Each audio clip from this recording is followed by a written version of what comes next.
Rain tapped against the windshield like impatient fingers. It wasn't a storm, just one of those slow, steady Georgia downpours that turned city lights into smears of gold and red on wet asphalt. Inside her modest sedan, she adjusted the rearview mirror with one hand, the other resting lightly on the wheel. She wasn't speeding, wasn't weaving, just driving home after a long shift that had bled into the night. She wore a plain gray hoodie, dark jeans, and sneakers, nothing flashy, nothing that screamed federal. That was the point. Her satchel sat on the passenger seat, zipped shut, holding nothing illegal, just encrypted files and a secure comms earpiece tucked discreetly in her left ear. She'd been listening to a routine status update from her team, voice low in her ear, when blue and red lights flashed behind her. Her stomach dropped, not from guilt, but from instinct. She signaled, pulled smoothly to the curb, and killed the engine, hands visible on the wheel, breath steady. She'd trained for this, not because she expected trouble, but because in her line of work, you never knew when routine would twist into something else. The officer approached slowly, flashlight sweeping across the interior before landing on her face. He was tall, broad-shouldered, with a jaw set like he'd already made up his mind. "License and registration," he said, voice flat. She reached for her glove compartment slowly, deliberately, and pulled out both. "Evening, officer," she said, keeping her tone neutral, calm. He took the documents without a word, eyes flicking between her and the earpiece still nestled in her ear. "What's that?" he asked, nodding toward it. "Just a Bluetooth earpiece," she replied. "I was on a call with my sister." He didn't respond, just stared at her a beat too long before walking back to his cruiser. She watched his reflection in the side mirror, saw him talking into his radio, then typing something into his dashboard computer. Minutes passed. The rain kept falling. She didn't fidget, didn't sigh, just waited. Then another cruiser pulled up behind the first. 2 more officers stepped out. One of them, a detective, judging by the unmarked coat and the way he carried himself, leaned into her window. "Step out of the vehicle," he said. She blinked. "Am I being detained?" "You're being questioned," he said, voice edged with impatience. "Now step out," she did as asked. Hands still visible, movement slow. As soon as her feet hit the wet pavement, they cuffed her. Not gently. The metal bit into her wrists. "Why am I being cuffed?" she asked, voice steady despite the tightness in her chest. "Because you're not cooperating," the detective snapped. "I haven't refused anything," she said. "I gave you my license." "I stepped out when asked." He ignored her, yanking open her car door and rifling through her satchel. He pulled out a slim black tablet, frowned at the lock screen, then shoved it into an evidence bag. "You're coming downtown," he said. "No," she said firmly. "I'm a federal employee. I can't be detained without cause." That got a laugh from both officers. The kind of laugh that wasn't about humor but power, like they'd heard it all before. "Sure you are," the detective said, shoving her toward the back of the cruiser. "And I'm the mayor." She didn't resist, didn't argue. Just got in, head high, heart pounding, but face unreadable. As the door slammed shut, she took a slow breath. Protocol kicked in. Don't reveal your role unless absolutely necessary. Let them make the mistake. The ride to the precinct was silent except for the hum of the engine and the occasional crackle of the radio. She watched the city blur past. Streetlights, storefronts, people hurrying under umbrellas, wondering how long it would take for someone to run her plates properly. Or her name. Or realize the earpiece wasn't just for calls with her sister. At the station, they led her through a maze of fluorescent-lit hallways. Other officers glanced her way, some curious, most indifferent. She was placed in a small interrogation room. Concrete floor, metal table bolted to the ground, a single chair on each side. No windows. Just a camera in the corner, red light blinking. They uncuffed her, but only to recuff her to the table. Then they left her alone. She sat there for nearly an hour. No water, no explanation, just the hum of the overhead light and the distant echo of voices down the hall. She used the time to center herself, to remember why she was here, not just tonight, but in this city, in this role.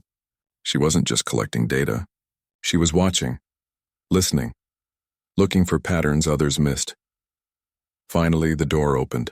2 men walked in, the detective from before and another, older, heavier, with tired eyes and a coffee stain on his shirt.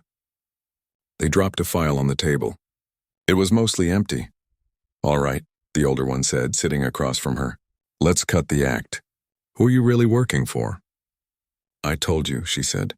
"I work for the federal government." "Doing what?" The detective snapped. "I can't discuss that," she said. "But I can tell you I haven't broken any laws." The older officer leaned forward. "We've got reports of suspicious activity in your neighborhood. Vehicles coming and going at odd hours. You matching that description. And now this fancy tech in your bag? You think we're stupid?" "I think you're jumping to conclusions," she said evenly. That's when the tone shifted. The detective slammed his palm on the table. "You don't get to sit here and play innocent. We've got you on obstruction at minimum. Maybe more once we dig deeper." She didn't flinch. "Then dig." "You'll find nothing." He laughed, a short, sharp sound, and exchanged a look with his partner. "She's tough," he said, almost amused. "Let's see how tough she is after a few hours in here." What followed wasn't physical violence, not the kind that leaves bruises, but something just as corrosive. They turned off the main light, leaving only a harsh bulb pointed directly at her face. They took turns shouting, circling the table, accusing her of things she'd never done. They mocked her answers, called her a liar, said no one was coming for her. When her eyes welled up, just a little, just from exhaustion and frustration, the detective smirked. "Aw, is the little Fed gonna cry?" he said, voice dripping with mockery. His partner chuckled. She looked down, swallowed hard, and wiped her cheek with her shoulder. She didn't give them the satisfaction of a sob, but inside something hardened. They left again. This time longer. The room felt colder. The light burned hotter. She closed her eyes and thought of her training, of the oath she'd taken, of the people counting on her to stay quiet, stay sharp, stay alive. Outside, the rain hadn't stopped. Somewhere in the building, a phone rang. A keyboard clacked. And in a different room, an officer finally decided to run a full background check, not just on her license, but on her federal ID number, buried in the system under layers of clearance. He typed it in, waited, then stared at the screen like it had bitten him. Because what came back wasn't just federal employee. It was a name tied to an active Department of Justice investigation, one that included this very precinct, and the woman they'd just mocked, cuffed, and left crying in the dark. She wasn't just a witness, she was the investigator. The room felt smaller the longer she sat in it. Not because the walls moved, of course they didn't, but because time stretched in a way that made everything heavier. The air smelled like stale coffee and old sweat. The chair dug into her back. Her wrists ached from the cuffs, but she didn't complain. Complaining wouldn't help. It never did in places like this. She kept her breathing slow. In through the nose, out through the mouth. It was a trick she'd learned years ago during her first field assignment. When your body wants to panic, your breath can anchor you, so she held onto it like a lifeline. The door creaked open again. Same two men. This time they didn't sit. They stood over her like she was something they'd scraped off their shoe. "Still not talking?" the older one said, arms crossed. She looked up, calm. "I've told you everything I can." "That's not how it works," the detective snapped. "You're hiding something, we know it. And we're not letting you walk out of here until you tell us what it is." "I haven't done anything wrong," she said. "You have no legal basis to hold me." He leaned down, close enough that she could smell the cheap cologne under his sweat. "See, that's where you're wrong. Suspicious behavior. Resisting questioning. Lying about your identity. That's enough to keep you here all night. Maybe longer." She didn't blink. "I never lied. I said I work for the federal government." "That's true. But you won't say which part." The older officer cut in, voice smoother but no less sharp. "Why's that? What are you so scared of us finding out?" She stayed silent. Not out of defiance, but because protocol was clear. Never confirm or deny operational details under informal detention. Especially not here. Not now. That silence seemed to fuel them. Over the next few hours, they took turns. One would leave, the other would stay. They'd accuse her of running drugs out of her car, of being part of a gang using encrypted tech to coordinate hits, of stealing police evidence. Each theory wilder than the last, none backed by a shred of proof, but they didn't care. They weren't looking for facts. They wanted a confession. Any confession. At one point, the detective slapped a grainy photo on the table. "Recognize this guy?" he demanded. She glanced at it. A man she'd never seen before. No. He was arrested last week with a device just like the one in your bag, he said, jabbing a finger at the image. Same model, same encryption. You expect us to believe that's a coincidence? It's not, she said quietly. Because I don't know who that is. He laughed, a dry, bitter sound. Right. And I suppose you just happened to be driving through a known hotspot for stolen federal equipment at 11 p.m. with a locked tablet and a secret earpiece. Come on. She didn't rise to the bait. Instead, she asked, have you contacted my agency? That gave them pause, just for a second. Then the older officer shook his head. We don't need to. You're stalling. But she could see it in their eyes. They were starting to wonder. Not enough to stop, but enough to make them push harder. Desperation has a smell, and it was starting to fill the room. They turned off the overhead light and left only the interrogation lamp, a single blinding bulb pointed straight at her face. It made her squint, made her head throb. They paced behind her, voices echoing off the concrete walls, throwing out accusations like darts.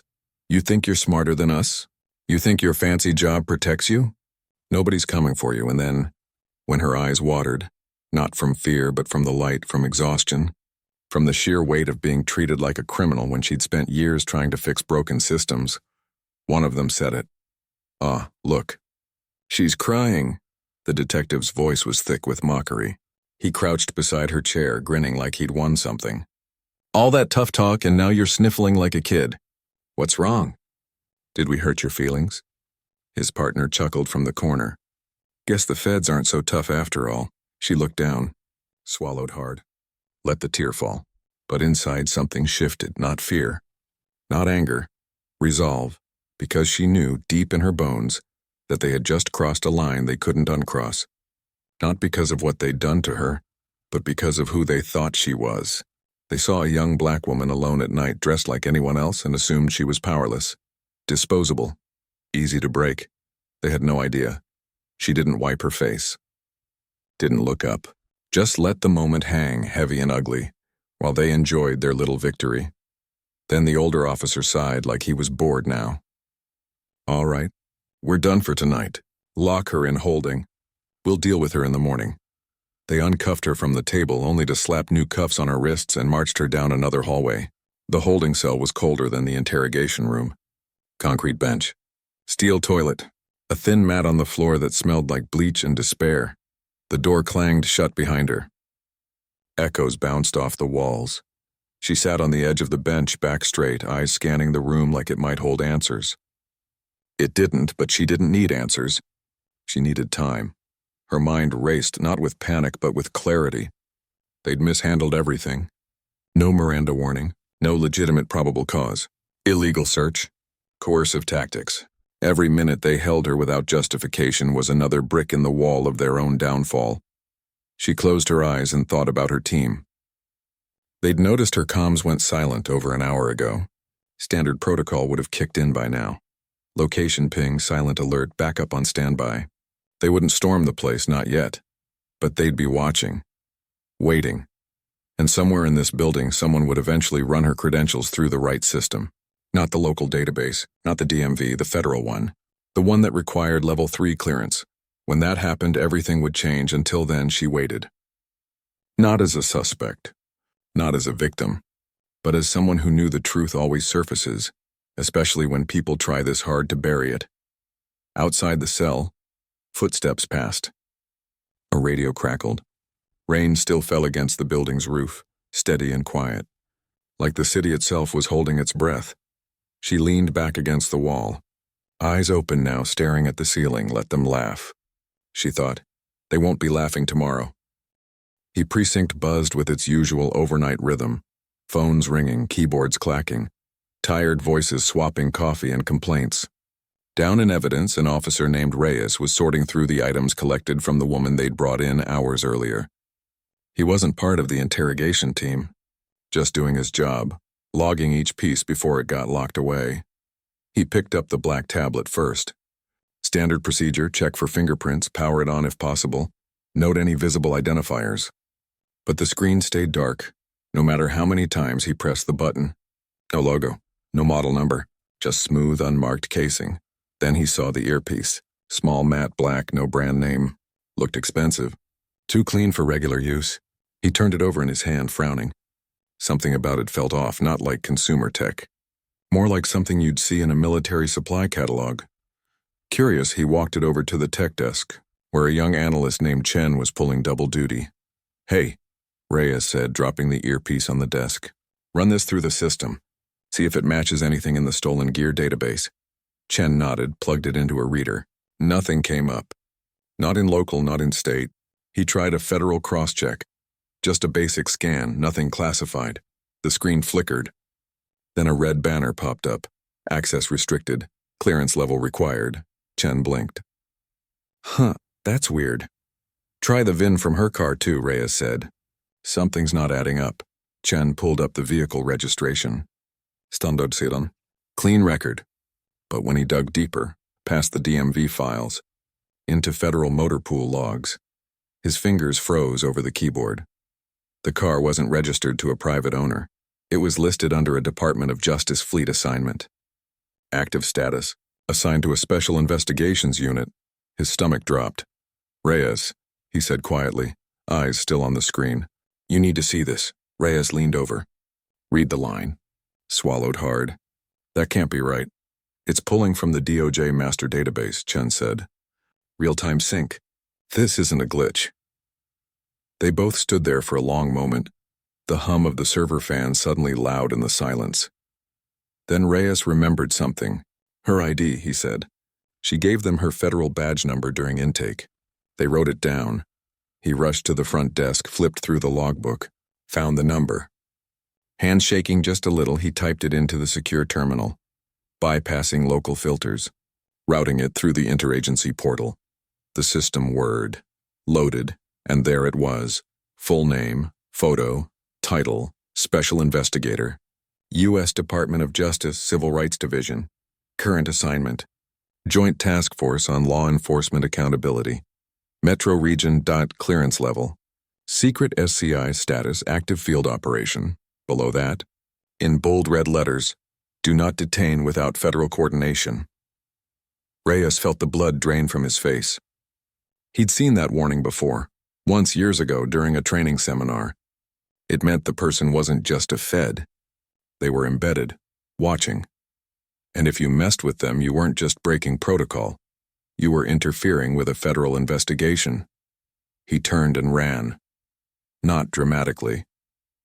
Not shouting, but fast, purposeful, heart hammering against his ribs. He found the watch commander in his office, sipping lukewarm coffee and reviewing arrest reports. "Sir," Reyes said, breathless, "we have a serious problem." He laid it out quickly, the car, the tech, the ID match. The commander listened, face growing grayer with every sentence. When Reyes finished, the man didn't speak for 10 full seconds. Just stared at the wall like he was replaying the last few hours in his head. "Where is she now?" he finally asked. "Holding cell B," Reyes said. "They left her there after interrogation." The commander stood up so fast his chair tipped over. "Get her out now, and bring her here. Treat her like she's the Attorney General herself." "And Reyes?" "Yes, sir?" "Don't tell the detectives. Not yet." Reyes nodded and hurried off. Minutes later, the holding cell door clanged open. She looked up, wary but not surprised. 2 officers stood there, neither from the interrogation team. "One held a key, ma'am," the older one said, voice careful, respectful. "We're releasing you from custody immediately. There's been a misunderstanding." She didn't move right away, just studied them. "A misunderstanding?" "Yes, ma'am. The watch commander would like to speak with you personally. In his office." She stood slowly, rubbing her wrists where the cuffs had been. "And my belongings?" "Already being prepared for return," the officer said. "Everything's accounted for." She followed them through the halls, but this time the atmosphere had shifted. Officers who'd ignored her before now glanced her way with something like fear in their eyes. Whispers trailed behind her like smoke. The commander's office was neat, lined with framed commendations and old photos. He stood as she entered, offering a hand she didn't take. "Ma'am," he began, voice tight, "I want to apologize on behalf of this department. We had no idea who you were." She crossed her arms. "I told you I worked for the federal government." "You did," he admitted, "and we failed to verify that properly." "That's on us," she didn't soften. "What you did in that room wasn't just a failure to verify. It was coercion, intimidation. You mocked me while I was restrained. That's not a misunderstanding, that's misconduct. He looked down, nodded. You're right. Then she leaned forward slightly. But here's what you might not know yet. My assignment isn't just general oversight. I've been tracking patterns of abuse in this precinct for weeks. Illegal detentions, fabricated evidence, officers using fear to extract false confessions. And tonight, you just handed me the clearest example yet. The commander went very still. Before he could respond, his phone rang. He answered, listened for a moment, then paled. Yes, sir, he said. Understood. He hung up slowly. Looked at her. Federal agents are en route. They'll be here in 10 minutes, she nodded. Good. Because the truth was, her team had already been watching. The moment her comms went dark, they'd activated contingency protocols. GPS confirmed her location. Audio logs from her earpiece, still recording even when muted, captured every word from the interrogation room. Now, it wasn't just about her. It was about everything they'd exposed by trying to break her. Outside, sirens approached, not loud or urgent, but steady, professional. The kind that didn't need to rush because they already knew they'd won. She sat down in the chair across from the commander's desk. Didn't say another word. Just waited, and for the first time all night she let herself breathe. The first thing that changed was the sound. Not sirens, not the kind that scream emergency, but the low, purposeful hum of unmarked sedans rolling to a stop out front. No lights flashing, no doors slamming. Just quiet efficiency, like the building itself had been waiting for this moment. Inside the precinct, the mood shifted like weather breaking after a storm. Officers who'd been joking in the break room minutes earlier now stood stiffly by their desks, eyes darting toward the front entrance. The watch commander paced near his office door, phone pressed to his ear, voice hushed but urgent. Someone turned off the overhead radio. The silence that followed was thick enough to choke on.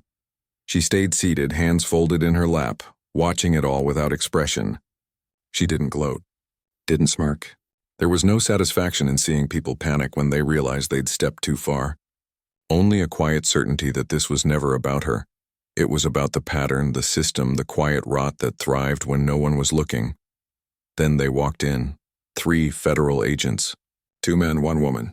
All in dark suits, no badges flashing, no dramatic announcements. They moved like they owned the space. Not with arrogance, but with the calm of people who knew exactly why they were there and what came next. The lead agent, a woman with sharp eyes and a voice that didn't need to be raised, nodded at the watch commander. We're here for Special Investigator Carter, she said, and we'll need access to Interrogation Room 2, Holding Cell B, and all digital logs from the past 6 hours. The commander didn't argue, just gestured toward the hallway. Everything's preserved. We didn't touch anything after we realized. Good, the agent said. Then she turned, spotted her sitting in the office, and her expression softened, just slightly. You okay? She stood. I'm fine. But the agent saw it, the tension in her shoulders, the faint redness around her eyes, the way she held herself like she was still bracing for another blow. She didn't say anything else, just placed a hand briefly on her arm. A silent, we've got you. What followed wasn't a raid. It was a reckoning wrapped in procedure. Federal techs arrived next, carrying cases of equipment. They set up in the evidence room, connecting drives, syncing timestamps, pulling footage from every camera that had captured her from the moment she walked in. Her earpiece, still recording even when muted, was handed over. Its audio file alone was enough to make one of the internal affairs liaisons mutter a quiet curse under his breath. Meanwhile, the 2 detectives who'd run the interrogation were called into separate rooms. Not arrested, not yet, but questioned by federal agents this time, not their buddies down the hall. The difference was night and day. No shouting, no bright lights, just calm, precise questions. At what time did you begin questioning? Did you read her Miranda rights? Why was she cuffed to the table for over 3 hours without access to counsel? Can you explain the audio where you laughed while she was visibly distressed? They tried to backtrack, said they misread the situation, claimed they thought she was lying about her job. But the evidence didn't lie. The body cam footage showed her hands up, voice steady, offering cooperation from the start. The logs showed no warrant, no probable cause, no supervisor approval for extended detention. And the audio clear, chilling, captured every mocking word, every false accusation, every moment they tried to break her by making her feel small. Back in the main office, she watched through the glass as one of the detectives ran a hand over his face, suddenly looking 10 years older. He hadn't expected this. Hadn't believed even when she said she worked for the feds that it would matter, that anyone would care.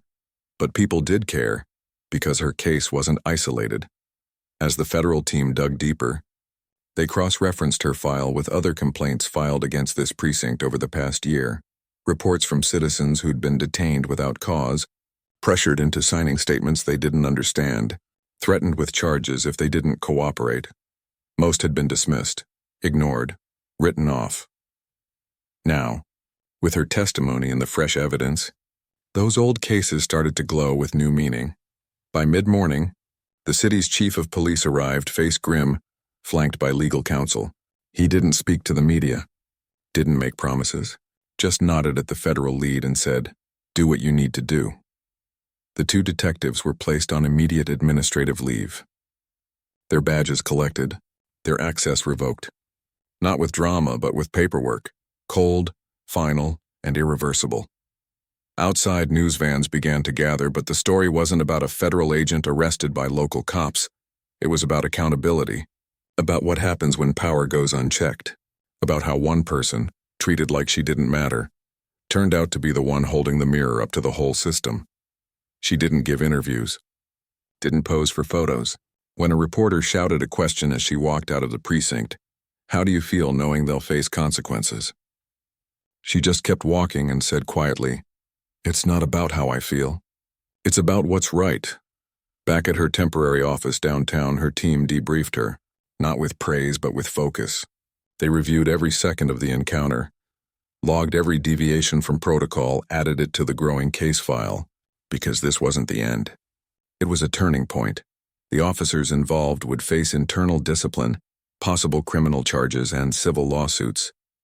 The department would be forced into oversight, training reforms, and public transparency measures. And for the first time in years, people in that neighborhood might believe, just a little, that the system could work for them, not against them. She sat at her desk later that evening, the city lights flickering beyond the window. Her satchel was back, her earpiece charged. Her hands no longer ached. She thought about the moment in that interrogation room, the light, the laughter, the tears she couldn't hold back. And she realized something. She hadn't cried because she was broken. She'd cried because she carried the weight of every person who'd been in that room before her and never got justice. Now, maybe, some of them would. She opened a new file on her screen, typed a subject line, and got back to work. Months passed and the city changed in quiet ways. Not overnight, not with fanfare, but the kind of change that settles in like morning light, steady, undeniable, and hard to ignore once it's there. The precinct where it all happened got a new captain. Not someone from the outside, but a veteran officer who'd spent years in community outreach, the kind of person who actually listened when residents spoke. Cameras were installed in every interrogation room, not just for show, but with live feeds monitored by an independent civilian review board. Officers now had to log every stop, every detention, every use of force in real time, with supervisors required to sign off within the hour. It wasn't perfect, but it was a start. As for the two detectives, the ones who'd laughed while she cried, they never returned to the force. One resigned before formal charges could be filed. The other faced a federal civil rights investigation. Body cam footage, her audio logs, and testimony from half a dozen other citizens formed a pattern too clear to dismiss. They weren't just punished for what they did to her. They were held accountable for everything they'd done before, under the assumption no one was watching. She didn't attend the hearings. Didn't need to. Her report, calm and detailed, spoke louder than any courtroom drama ever could. She'd written it late at night, long after most people were asleep, choosing each word carefully, not out of anger, but out of duty. Because if she didn't tell the truth plainly, who would? Her story did leak, though, not through her, but through court documents and internal memos that found their way to reporters. At first, headlines called her the Fed who fooled local cops. But as more details emerged, the tone shifted. People began to see her not as some clever trickster, but as someone who endured humiliation with dignity and used the system the way it was meant to be used, to correct itself. She never gave interviews, never posted about it online. When a young intern at the Justice Department asked her how she stayed so composed in that room, she didn't offer a speech. Just looked up from her desk, pens in hand, and said, "I knew the truth always wins. You just have to survive long enough to prove it." That line made its way around, not as a quote on a poster, but as something whispered between agents, shared in training sessions, written in margins of notebooks. It became a kind of quiet mantra for those who worked in the shadows, not for glory, but for justice that doesn't need a spotlight to be real. Back in the neighborhood where she'd been pulled over, things felt different too. Residents said officers were more polite during stops, less likely to raise their voices, more likely to explain why they were asking questions. It wasn't magic.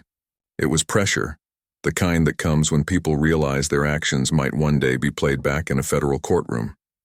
She visited that block once, weeks later, not in an official capacity, just walking. A woman sweeping her porch recognized her from the news and nodded slowly, not with awe but with respect. "You didn't have to come back," the woman said. "I know," she replied. "But I wanted to see if it felt safer." The woman smiled. "It does. A little." That was enough. Her role shifted after that. She wasn't pulled off the task force, far from it. But now, other departments requested her input before launching internal reviews. Not because she was famous, but because she understood something many missed. Accountability isn't about punishment alone. It's about rebuilding trust brick by brick, even when the foundation is cracked. She started mentoring new investigators, especially young women of color, who walked into rooms where people assumed they didn't belong. She taught them how to stay calm under pressure, how to document everything, how to speak plainly when others shouted. Most of all, she taught them that their presence mattered, not despite who they were, but because of it. One evening, sitting in a quiet cafe far from any precinct or federal building, she finally let herself reflect, not on the fear, not on the injustice, but on the quiet strength it took to sit in that room and say nothing when every instinct screamed to fight back.